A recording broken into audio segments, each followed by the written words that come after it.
Hello बच्चों, चलिए प्रश्न को पढ़ते हैं। निम्नलिखित में से किसके पुष्प में अंडाशय अर्ध अधोवर्ती होता है? विकल्प हैं ए खीरा, बी कपास, सी अमरूद एवं डी आड़ू। इस प्रश्न की मुख्य अवधारणा दिए गए विकल्पों में से उस विकल्प को चुनना है जिसमें अंडाशय अर्ध अधोवर्ती हो। अब अंडाशय पुष्प का मादा जनन अंग से संबंधित वह भाग है जो निषेचन के पश्चात फल में परिवर्तित होता है।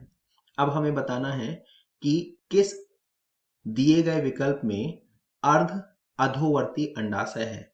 तो अर्ध अधोवर्ती का मतलब है कि जब पुष्प के सारे भाग अंडाशय के लगभग बराबर हिस्से से निकले।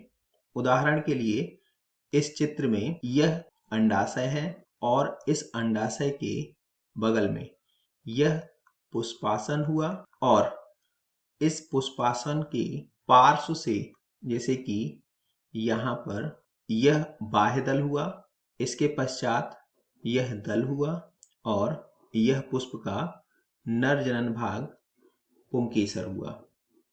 ऐसे ही दूसरी तरफ भी होगा। तो ये सारे भाग जब अंडाशय के लगभग बराबर से निकले समानांतर क्रम में, तो इसे ही अर्ध अधोवर्ती अंडाशय कहते हैं।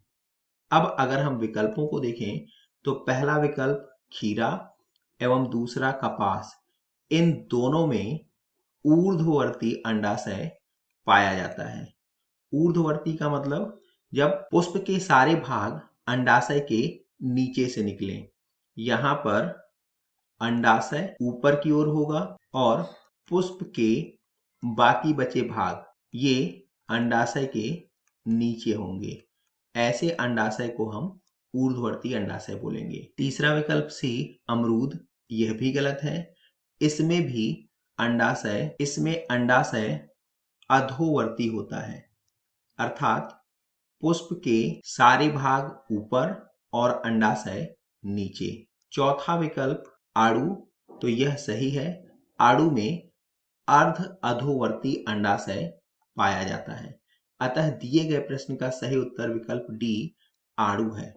आशा करते हैं आपको समझ आया होगा। धन्यवाद।